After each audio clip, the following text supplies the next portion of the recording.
Abra sua Bíblia comigo em Lucas capítulo 14, versículos 16 até o 23. Nós vamos estar ministrando o tema para que a minha casa se encha. Aí você vai entender por que a gente comprou mais 100 cadeiras. Você vai entender nessa mensagem. Lucas capítulo 14, versículo 16, diz assim: Jesus respondeu: certo homem estava preparando um grande banquete, tem tradução que fala uma grande ceia, e convidou muitas pessoas. Na hora de começar, enviou seu servo para dizer aos que haviam sido convidados: venham, pois tudo já está pronto. Tem tradução que fala preparado. Mas eles começaram um a apresentar desculpas. O primeiro disse, tem tradução que fala a excusar-se, né? O primeiro disse: acabei de comprar uma propriedade e preciso ir vê-la. Por favor, desculpe-me. O outro disse: acabei de comprar 5 juntas de bois e estou indo experimentá-las. Por favor, desculpe-me. Ainda outro disse: acabei de me casar, por isso não posso ir. O servo voltou e relatou isso ao seu senhor. Então o dono da casa irou-se, tem tradução que fala indignou-se, e ordenou ao seu servo: vá rapidamente, tem tradução que fala apressadamente, para as ruas e becos, tem tradução que fala becos e valados da cidade, e traga os pobres, os aleijados, os cegos e os mancos. E disse o servo: o que o Senhor ordenou foi feito, e ainda há lugar. Então o Senhor disse ao servo: vá pelos caminhos e valados e obrigue-os a entrar. Tem tradução que fala força-os a entrar, para que a minha casa fique cheia. Levante a sua mão em direção de mim, por favor, libera uma palavra de oração, peça para que Deus fale com você através da minha vida.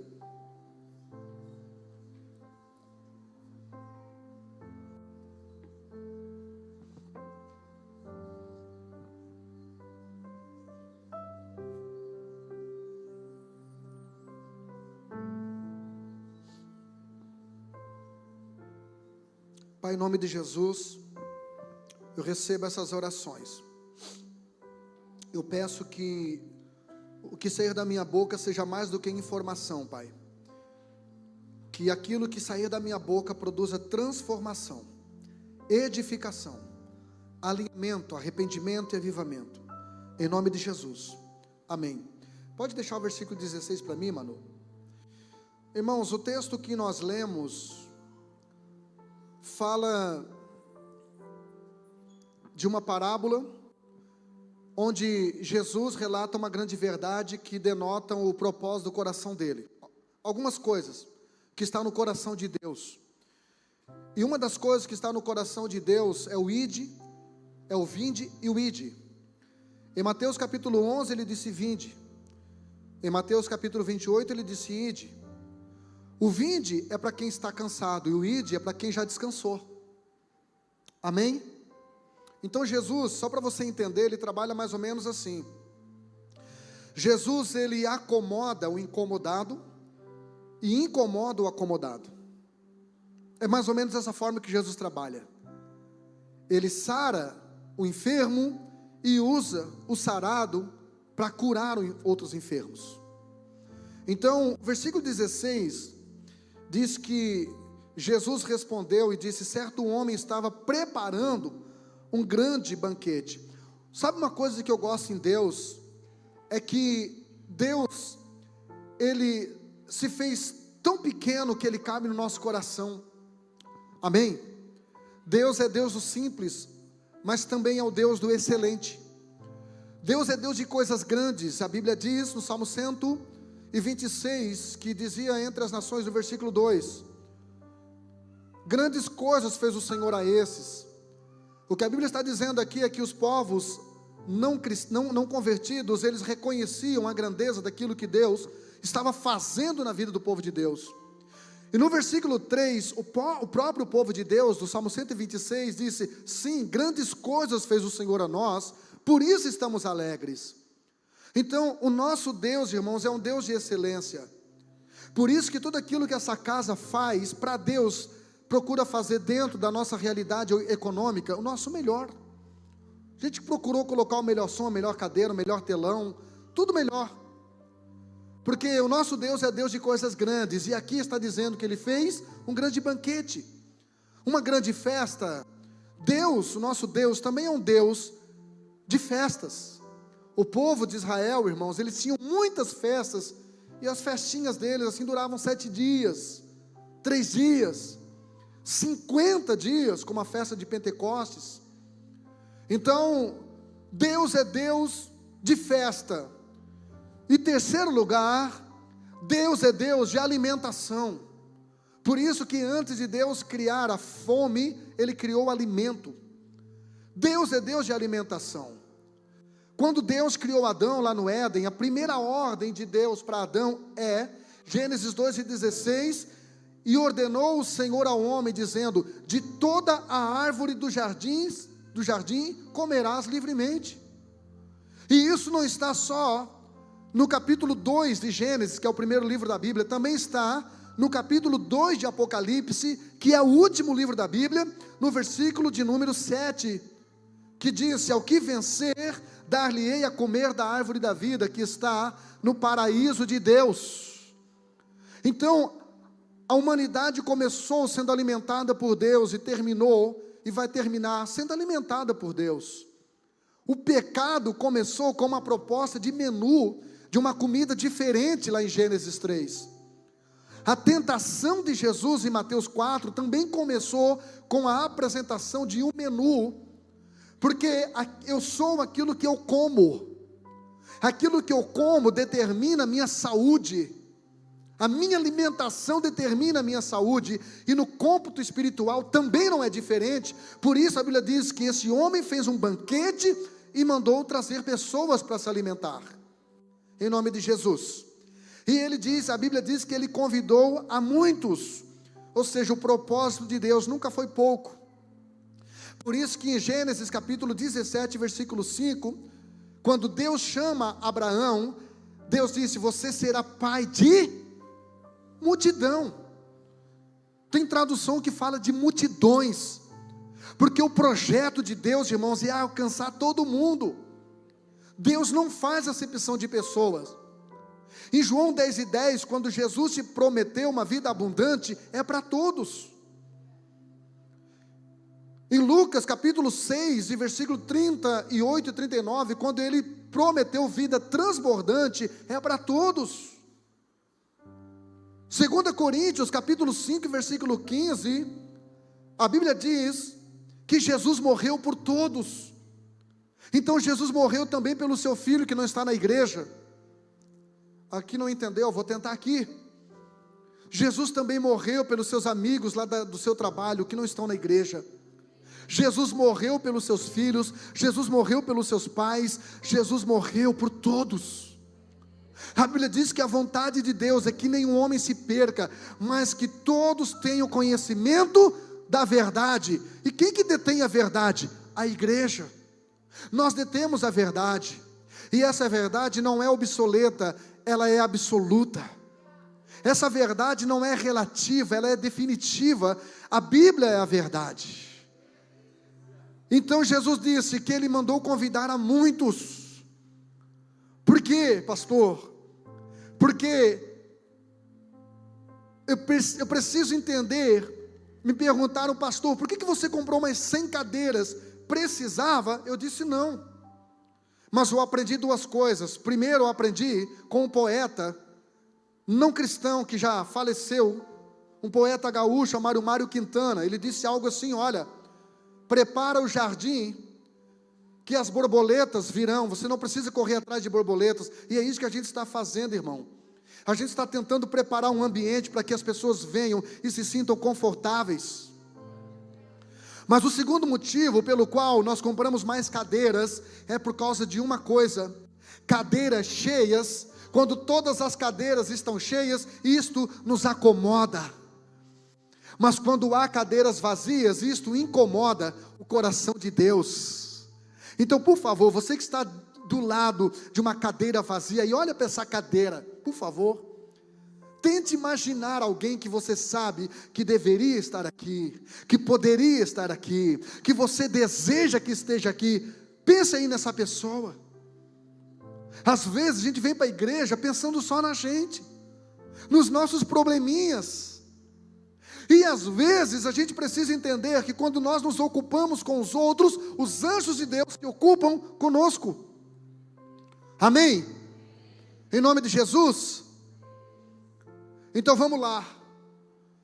Deus quer casa cheia.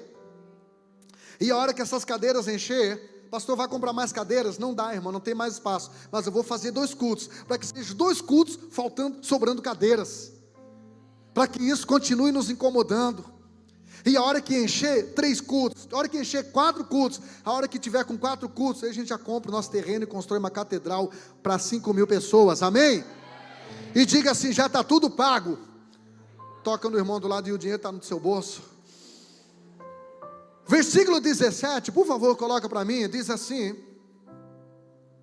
versículo 17, na minha tradução, diz assim, na hora de começar, enviou seu servo para dizer aos que haviam sido convidados.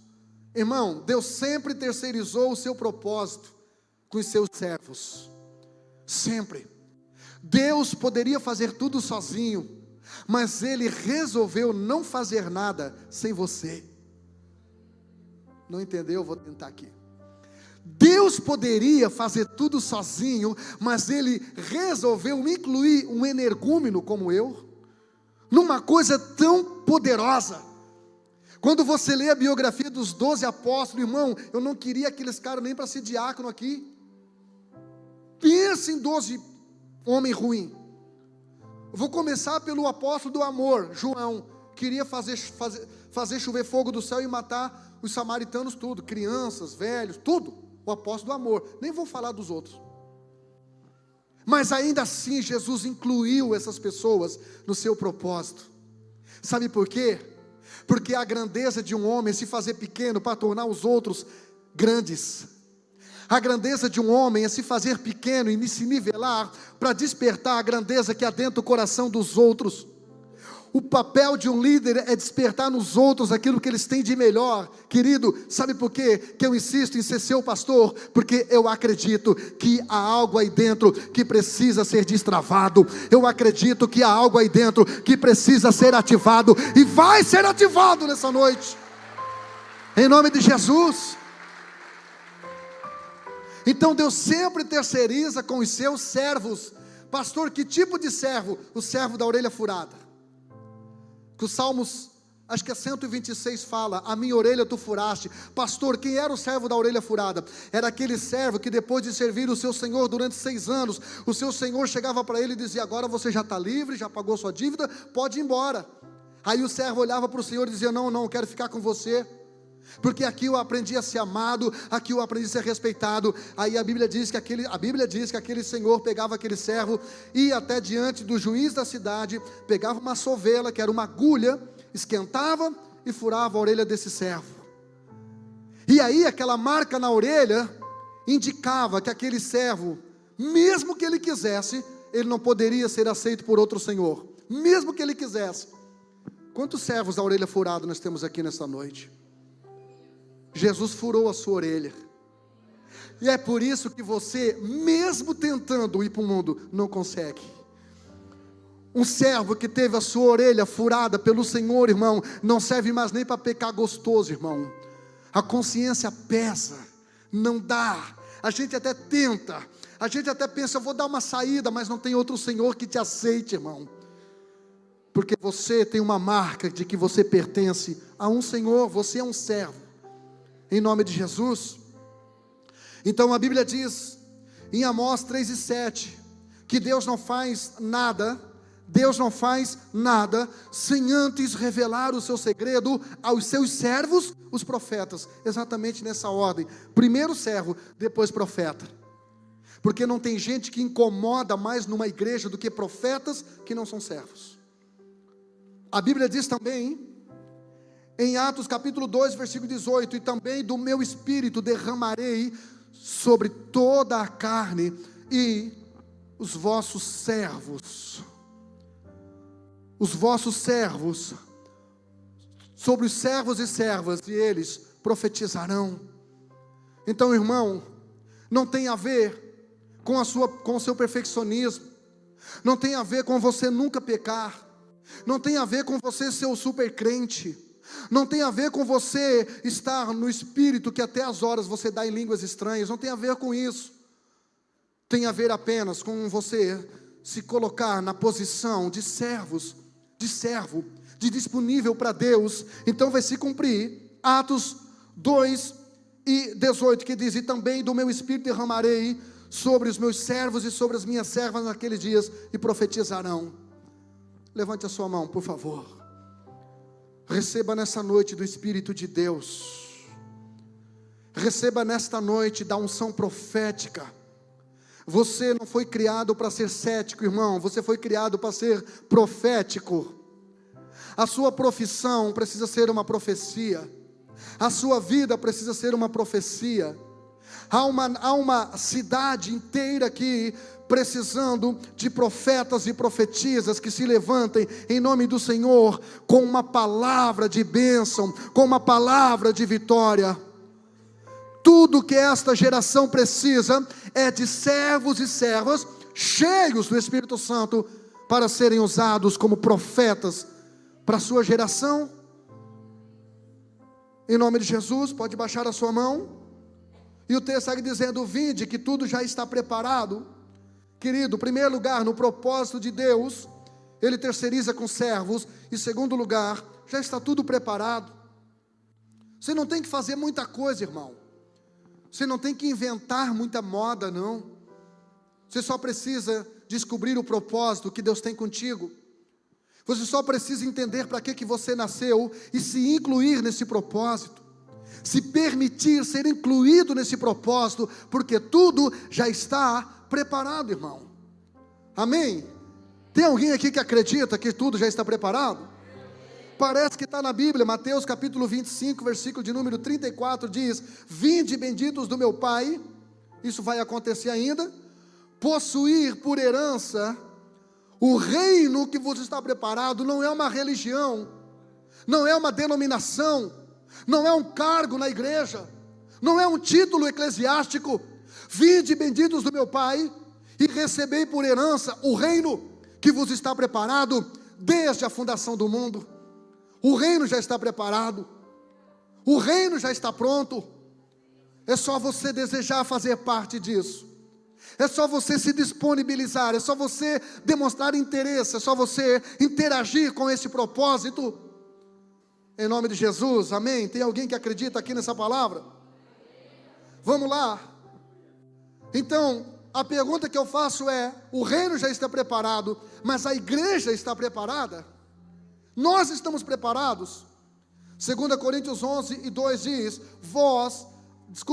vos tenho preparado para vos apresentar como uma virgem pura, a um marido, a saber, a Cristo. Olha, virgem pura. Porque, irmão, o que é virgindade? É quando o ímen ainda não foi rompido. Virgindade tem a ver com sexo. Virgindade tem a ver com órgão genital. Mas pureza tem a ver com nível espiritual. Pureza tem a ver com mentalidade. Então veja só, Paulo disse: olha, eu quero preparar vocês para apresentar vocês como uma virgem pura. E existem pessoas que se ofendem quando eu digo, e eu vou dizer de novo, porque eu tenho plena convicção nisso que eu digo. Uma prostituta é uma virgem que se tornou depravada. Só que a igreja é uma prostituta que se tornou virgem. É alguém que se prostituía, que usufruía do pecado, mas nasceu de novo. E não existe alguém que nasça de novo e não nasça virgem. Então, irmão, pelo amor de Deus, você tem ousadia para entrar no Santo dos Santos. você tem ousadia para entrar no Santo dos Santos e adorar a Deus com intensidade, sabendo que a única coisa que você não merece é a salvação, o resto você merece, porque você é filho de Deus. Você é filho de Deus. Então a igreja está preparada? Versículo 18: e todos a uma começaram a dar desculpas.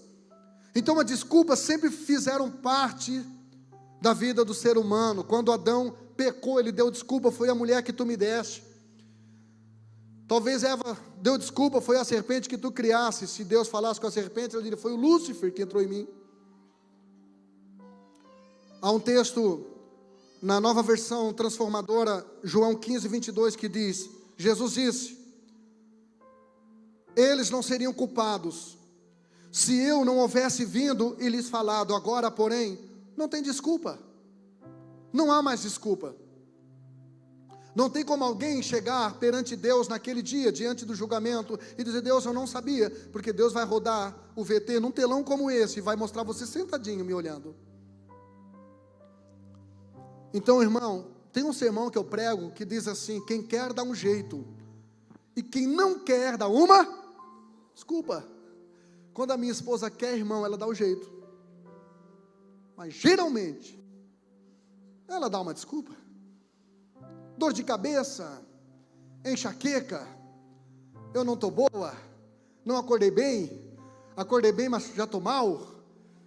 Então quem quer dá um jeito, irmão, e quem não quer dá uma desculpa. Há uma frase de Benjamin Franklin, ex-presidente dos Estados Unidos da América, que diz mais ou menos o seguinte: pessoas que são boas em dar desculpas, não são boas em mais nada. Será que você não tem dado muita desculpa para tudo? Não tenho dinheiro, não tenho tempo, eu não tenho capacidade. Será que não é momento de você parar de dar desculpas, se posicionar e começar a desfrutar daquilo que Deus está preparando para você, enquanto você está vivo? Diga comigo: falta de tempo é a desculpa de quem perde tempo por falta de organização. Então pare de dar desculpa. Esse dia um irmão chegou para mim: pastor, eu queria ir na igreja, mas eu não tenho tido tempo. Eu disse: eu posso orar para te ter tempo? Ele disse: pode. Eu disse: Senhor, coloca teu filho lá no hospital, Senhor. Lá ele vai ficar deitado, recebendo a visita de uma enfermeira de 2 em 2 horas. Eu disse: não, pastor, que isso? Eu digo: irmão, você orou, você pediu para eu orar para você ter tempo. É interessante, irmão, que a gente ora pedindo um trabalho, e quando Deus dá, a gente diz que não tem tempo para Deus por causa do trabalho que Ele deu. Irmão, Deus não vai te dar nada que vá tirar o teu tempo com Ele. Se você não está tempo, é porque você não está administrando com sabedoria. Mas eles começaram a dar desculpas. Quais as desculpas, pastor? Disse-lhe o primeiro: comprei um campo, e importa ir vê-lo, rogo-te que me hajas por escusado. Ou seja, a desculpa do cuidado financeiro. Quantas pessoas que já chegaram para mim e disseram assim: pastor, eu não ganho nada da igreja, pastor. Essa era a minha desculpa, irmão, quando Deus me chamou para eu ficar em tempo integral. Eu dizia: não quero depender de crente. Até que Deus me disse: não, você... Eu dizia: eu não quero depender dos outros. Aí Deus disse: legal, você corta o cabelo seu ou dos outros? Eu digo: dos outros. Quem vende carro, vende para quem? Quem costura a roupa, costura para quem vestir? Irmão, quem é aqui que não depende dos outros? Deus disse: ei, cabeção, você só não quer depender de mim, você quer estar no controle. Aí ele disse: eu não tenho tempo, eu não ganho nada da igreja. Verdade, irmão. Só existem 3 pessoas aqui na igreja que vivem em tempo integral e ganham salário da igreja. Só 3. Existem algumas pessoas que a gente ajuda aqui com combustível. Então, a maioria não ganha nada da igreja. Só que ninguém aqui, irmão, deixa de ganhar alguma coisa de Deus. Tudo que você tem, foi Deus quem te deu. O ar que você respira, a saúde, a sua inteligência, a sua empresa, a sua expertise profissional, tudo vem de Deus. Segunda desculpa: Segunda desculpa. O outro diz: comprei 5 juntas de bois para arar a terra, e vou experimentá-los, rogo que me hajas como desculpado. Então a segunda desculpa é a desculpa com cuidado profissional. Sabe como é, né, pastor? Tem que trabalhar, tem que correr atrás da máquina. Desculpa profissional, irmão, por que não vem? Pastor, trabalhando.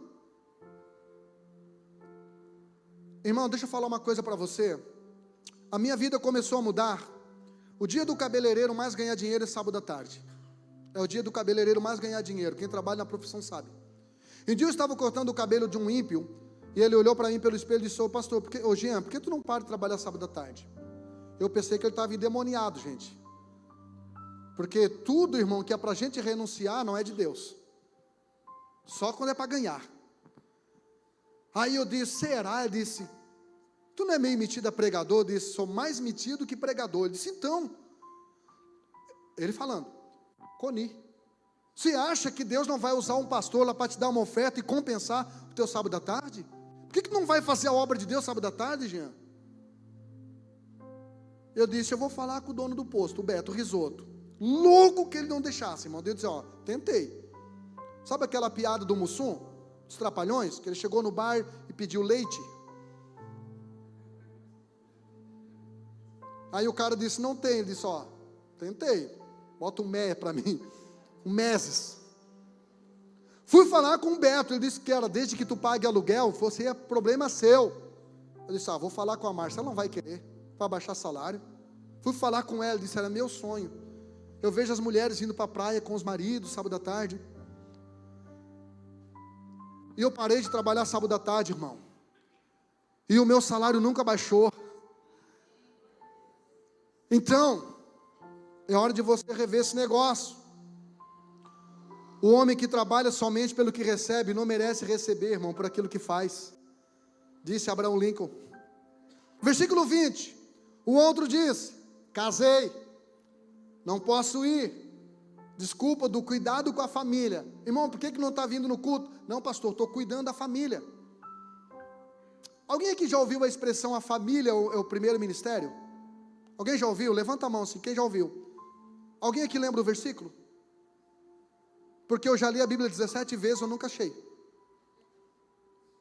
Deus nunca disse que o meu primeiro ministério é a minha família. Nunca disse. Pastor, você está fazendo apologia ao ativismo religioso? Não, não estou. Sou contra isso. Eu nunca fui um pai ausente, nunca. Sempre fui um marido presente. Lucas capítulo 14, versículo 26 diz assim: se alguém vier a mim e não aborrecer, não é ofender, irmão, é aborrecer.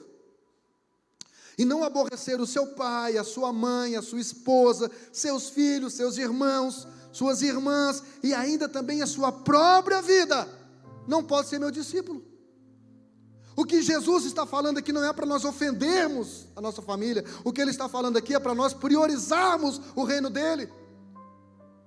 Em Mateus 5:33, a Bíblia não diz, Mateus 6:33, a Bíblia não diz: buscai primeiro o bem-estar da família. Não, é o reino de Deus. Porque eu entendi que quanto mais eu busco o reino de Deus, quanto mais eu estou presente no culto, melhor eu fico como marido, como pai, como pessoa, como amigo, como vizinho, como empregado, como patrão, melhor eu fico. Então vamos parar com esse negócio: pastor, eu não vim no culto, fiquei com a família. Mentira! Ficou em casa mexendo no computador, enquanto o filho está lá no quarto mexendo no celular, não fez culto doméstico, não teve tempo para Deus. Então você que me assiste pela internet, quanto mais você busca a Deus, mais melhor você fica como marido, melhor você fica como pai. Porque um pai que não vai para a igreja, irmão, depois quando o filho cresce, ele não vai ter como trazer o filho para a igreja. Pastor, mas você perdeu os seus filhos? Perdi meus filhos por um tempo. Por um tempo. Mas hoje estão todos na igreja, estão todos se esforçando, estão todos, porque eles têm um modelo de um pai que não colocou os caprichos deles acima da palavra de Deus e acima do reino de Deus. Um pai que mostrou para eles o que é um homem apaixonado por Deus e como que ele trata a mãe deles. Eu não estou bravo, tá, irmão? Só a ira profética. Gálatas 6:10 diz: então, enquanto temos tempo, façamos o bem a todos, principalmente aos domésticos da fé. Aos domésticos da fé. Quer proteger a sua família? Fique crente. Venha nos cultos. Quer proteger a sua família? Veja seus filhos, ou melhor, faça seus filhos verem você servindo pessoas, amando pessoas, adorando a Deus com intensidade, apaixonado por Jesus. Diga comigo, quando abençoamos. Só a Duda está no culto. Obrigado, Duda. Irmão, pelo amor de Deus, quem está vivo aqui? Vem aqui pregar aqui em cima 1 hora com uma igreja. Vem, irmão, vem. Vem cá, vem como é fácil. Me ajuda aí, irmão. Diga comigo. Diga, quando abençoamos. Que dificuldade tinha? Custou dinheiro? Doeu? Diga comigo. Quando abençoamos. Está melhorando. A família de Deus. Deus protege e abençoa a minha família. Você pode aplaudir a Jesus?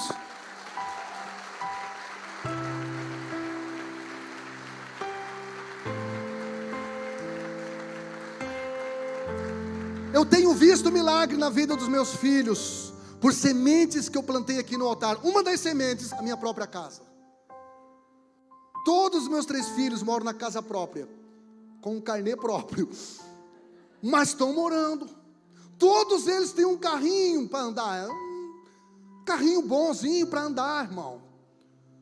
Eu vejo os meus filhos sendo abençoados e colhendo a semente que eu tenho plantado, porque a Bíblia diz que os pais entesouram para os filhos.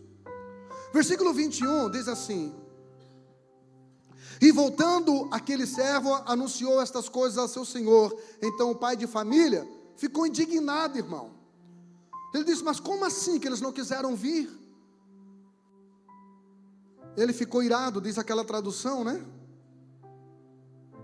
Então o dono da casa irou-se. Diga comigo, Deus é amor.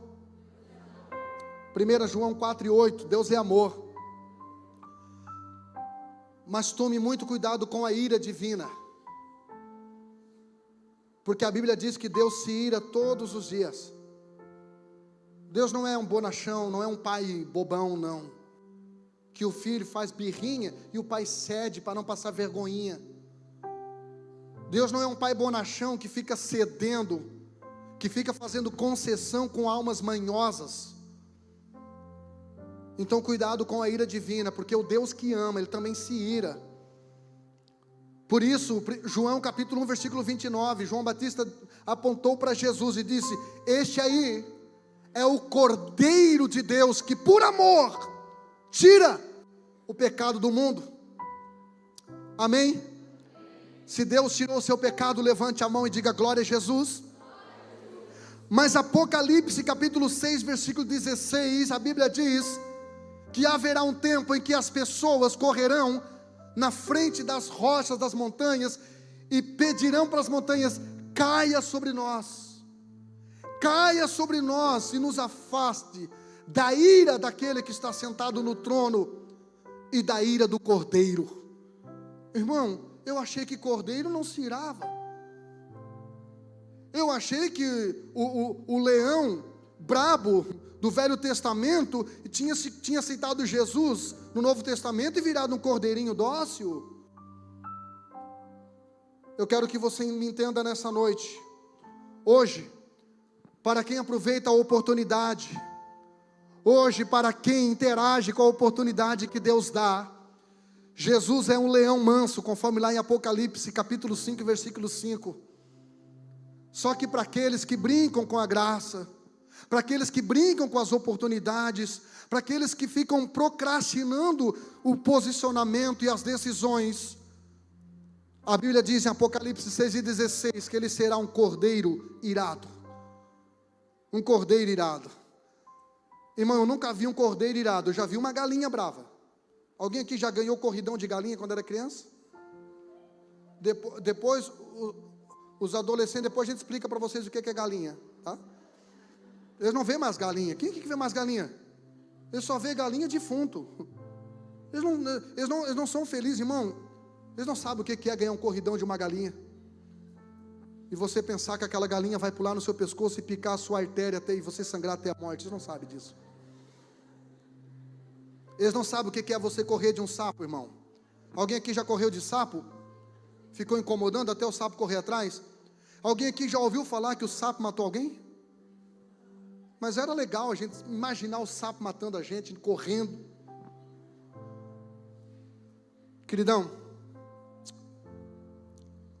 aí ele disse ao seu servo: sai depressa pelas ruas e bairros da cidade e traz aqui os pobres, aleijados e mancos e cegos.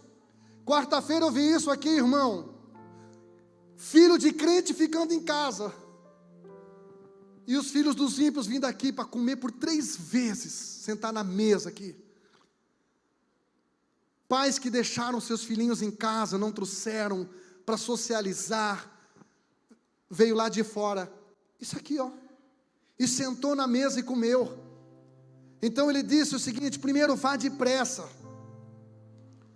Irmão, às vezes a gente só tem pressa quando ora, já viu? É a oração do Salmo 70, versículo 1, que diz assim: apressa-te, ó Deus, em me livrar. Senhor, apressa-te em ajudar-me. Às vezes a gente só tem pressa com as nossas coisas, mas aqui a Bíblia diz que o Senhor disse para o servo: vai depressa aí e comece a convidar essa galera. Irmão, por que Deus mandou ir depressa? Apocalipse capítulo 12 diz: ai da terra, porque o diabo foi lançado até vós com grande ira, sabendo que tem pouco tempo. Irmão, o diabo sabe que tem pouco tempo, por isso que ele age velozmente, por isso que ele não perde oportunidade, ele não perde tempo. Por isso a Bíblia diz: não deis lugar ao diabo, porque o diabo não precisa nem que você abra a porta e convide ele para entrar. Ele é um ladrão, irmão, que basta você deixar sem tranca, ele arromba, ele entra. Então o Senhor aqui está dizendo: não perca tempo. E a gente só tem pressa quando ora. Nossa pressa com as coisas de Deus. 1 Timóteo 4:2 diz, Paulo diz para Timóteo que pregues a palavra, insista a tempo e fora de tempo. O homem sem Deus vive em negligência, mas o homem com Deus vive em diligência, irmão. O homem de Deus, ele não perde oportunidade. O homem de Deus, ele não fica procrastinando. A mulher de Deus, quando ela vê uma fumaça de problema no seu casamento, na sua família, ela já age rápido. Ela já vai para o joelho, ela já busca ajuda. Quando os pais inteligentes e diligentes observam que seus filhos estão começando a sair do ritmo, agem rápidos. Enquanto que outros acham que o tempo vai mudar alguma coisa, vai trazer melhora, mas tem feridas que não tratadas viram câncer. Versículo 22 diz: e disse o servo: Senhor, feito está como você mandou. Ele disse: mas ainda há lugar. Olhe para uma cadeira vazia que está aí. Olhou? Agora tente achar aqui dentro alguém que foi você que ganhou para Jesus. Tenta achar alguém aqui que você trouxe para a igreja. Quantas pessoas cruzaram seu caminho esta semana? Quantas pessoas reclamaram da vida esta semana? Quantas pessoas que Deus trouxe até você famintas, porque sabia que você tinha pão, mas você foi indiferente, você deixou no bolso esse pão, e disse: talvez semana que vem eu convido para ir no culto. Pastor, eu estou comendo pelas beiradas. Irmão, enquanto você está comendo pelas beiradas, o Satanás está comendo miolo. O diabo está agindo rapidamente, porque ele sabe que ele tem pouco tempo. No Salmo 82, versículos 3 e 4, diz: até o pardal encontrou um lar, e a andorinha fez ninho para os seus filhotes perto do altar. Está dizendo que até a andorinha, irmão, quem é que gosta de passarinho? De criar passarinho assim na gaiola? Cativeiro, passarinho. Alguém aqui já criou pardal? Não? Alguém aqui já criou andorinha? Na gaiola? Andorinha, bonita, irmão. Andorinha é bonita, hein? Pardal é feio, mas a andorinha é bonitinha. Ninguém criou? Sabe por que não criou? Porque pardal e andorinha não tem valor na terra, mas para Deus tem valor. Por isso que Deus disse: olha, entrem, já que os homens não querem entrar, entrem as andorinhas, entrem os pardais, façam ninho no meu altar, já que os homens não querem meu altar, façam. Eu sei o valor de vocês, porque tudo que tem fôlego louve ao Senhor. Irmão, o pardal e a andorinha cantam melhor do que a maioria dos músicos que eu conheço. Eles adoram o seu Criador. Então diga para alguém do seu lado: a igreja não é um lugar para você visitar, irmão. É um lugar para você morar.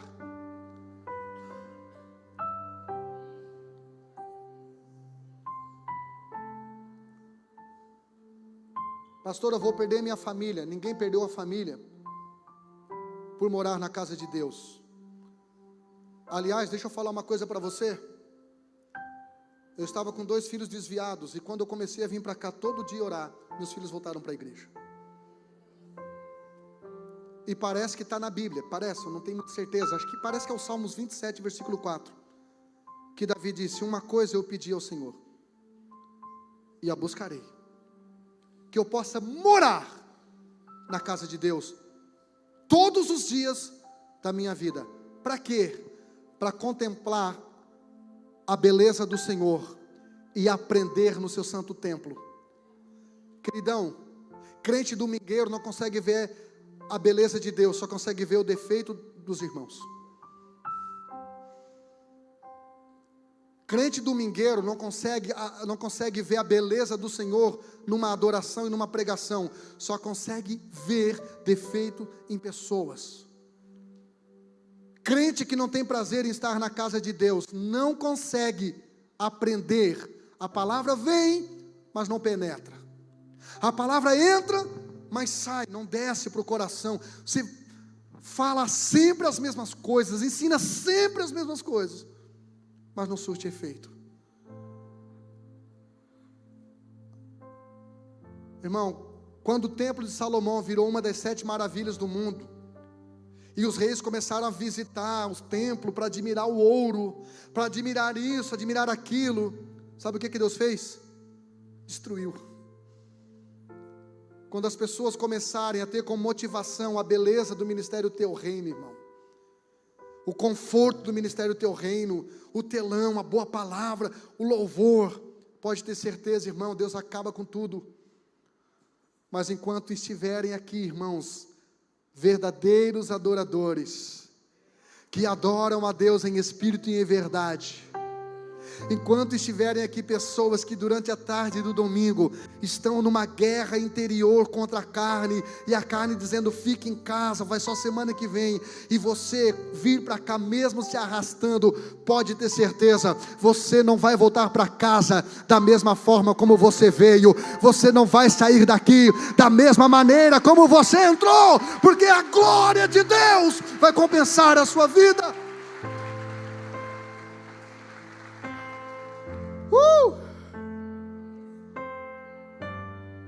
Então o Senhor disse: sai pelos becos e valados, pelos caminhos, e força-os a entrar. Força-os a entrar. Pastor, eu sou politicamente correto, eu não forço ninguém. Deus te forçou, cara, Deus insistiu contigo. Quem aqui se converteu no primeiro dia que ouviu o evangelho, irmão? Levanta a mão, primeiro dia. Com quem aqui Deus não teve que dar uma insistidinha? Só a irmã, no meio da multidão. Deus começou a me pegar ali pelos 17 anos, e só aos 20 eu me rendi. Porque quando Deus queria acessar meu coração, sabe o que eu dizia para Deus? Salva o meu irmão, Nego Zica, que bebe desde a número 1 até 86, no mesmo dia. Salva o meu outro irmão, que é um umbandista. Salva a Daisy. Daisy, quando era nova, namorava demais. salva o meu irmão que está lá em casa com AIDS, na casa dele, tuberculose, alcoólatra, salva eles.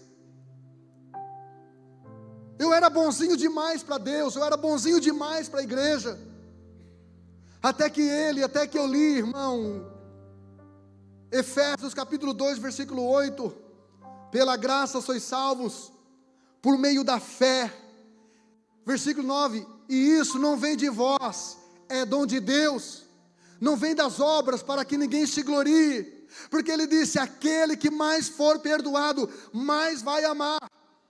Aí eu pensava que era aqueles que mais pecava, mais ia amar. Não, irmão, é aquele que mais tem consciência de débito com Deus.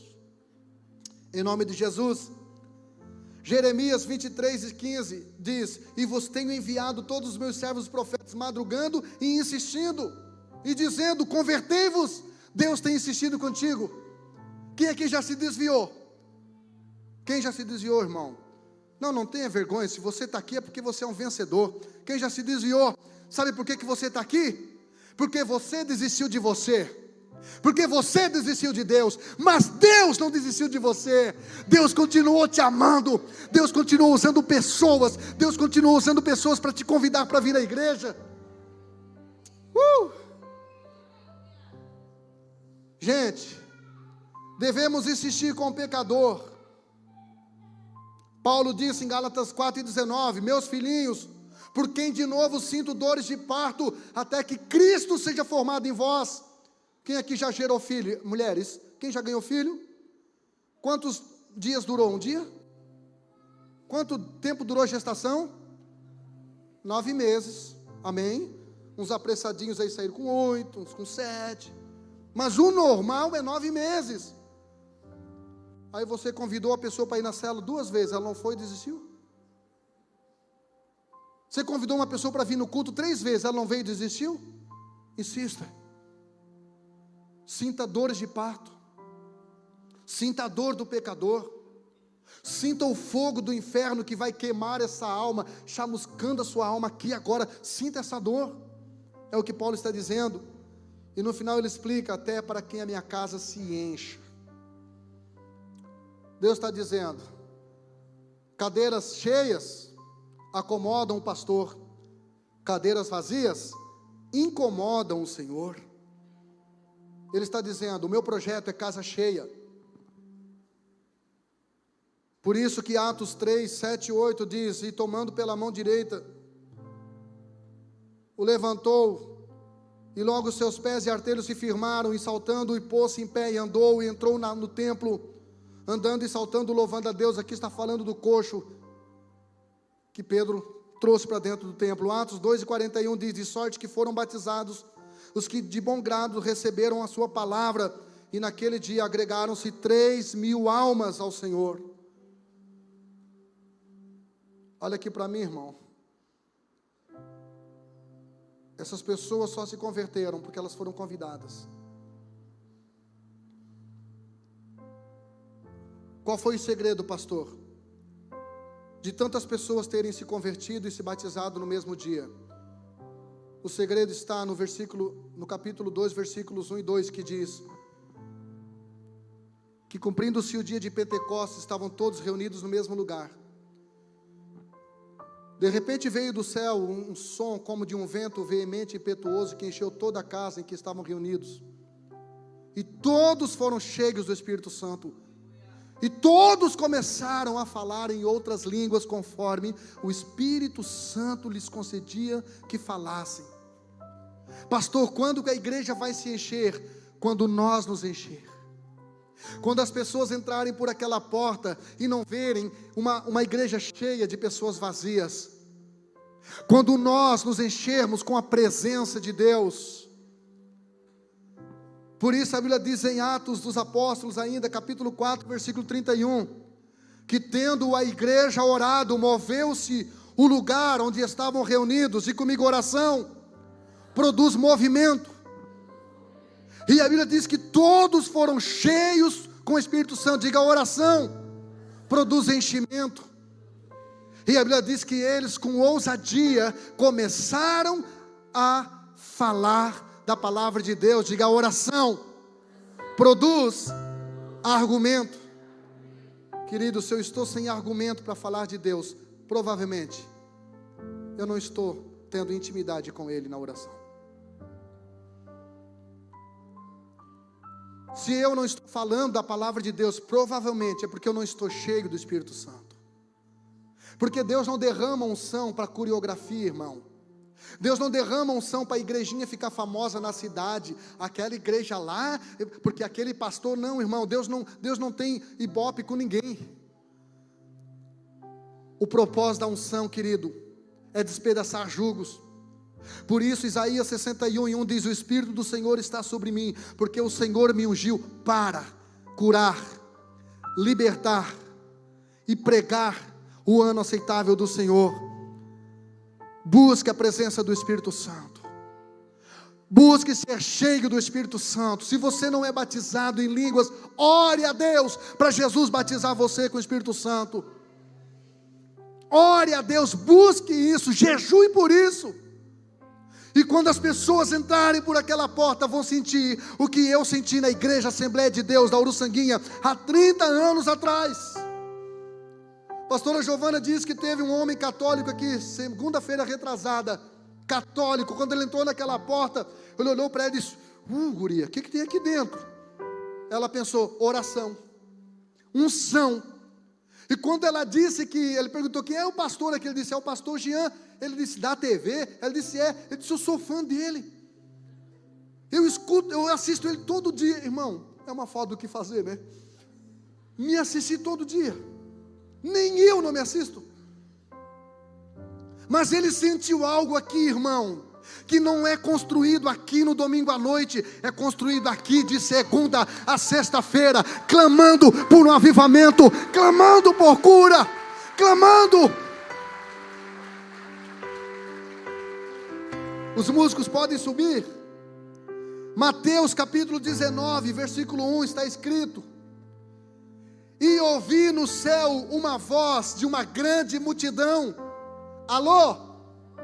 Quem vai fazer parte dessa grande multidão que vai para o céu? Quem vai colocar gente lá para fazer parte desta grande multidão no céu a partir de hoje? Em nome de Jesus, fique em pé. Não desista dos seus. Não desista do seu marido, dos seus filhos, não desista. Tudo que o diabo quer é que você desista, porque ele sabe que nós somos a única esperança, porque a ardente expectação da criatura espera a manifestação dos filhos de Deus, cheios do Espírito Santo, apaixonados por almas que não desistem de ninguém. Não desiste de ninguém. Aleluia. A partir do domingo que vem, não venha mais para a igreja sozinho. Convide seus amigos. Você acha que Deus te colocou lá naquela faculdade para quê? Lá naquele trabalho para quê? Lá naquela comunidade para quê? Até que a casa do Senhor se encha. Eu quero ver esse lugar, irmão, em que vai ter um tempo aqui, deixa eu profetizar para os músicos aqui. Vai ter um tempo que vocês não vão ter como descer do altar depois do louvor, porque não vai ter espaço para vocês lá embaixo. Teve um tempo lá na igreja da Divinéia, da nossa igreja, que os músicos ficavam tudo sentados no altar, durante a pregação, tudo sentado no chão, porque a gente não bota cadeira não para estrela, é tudo no chão, quer ficar no chão, sentar tudo no chão, não tinha espaço, igreja cheia. Aí eu disse: isso está me incomodando, gente, está muito cheio, está muito bom, vamos lá para aquele elefante branco lá, e a hora que isso aqui ficar cheio, a gente vai para o UCA, vai para outros lugares, porque aquilo que nos acomoda, incomoda Deus.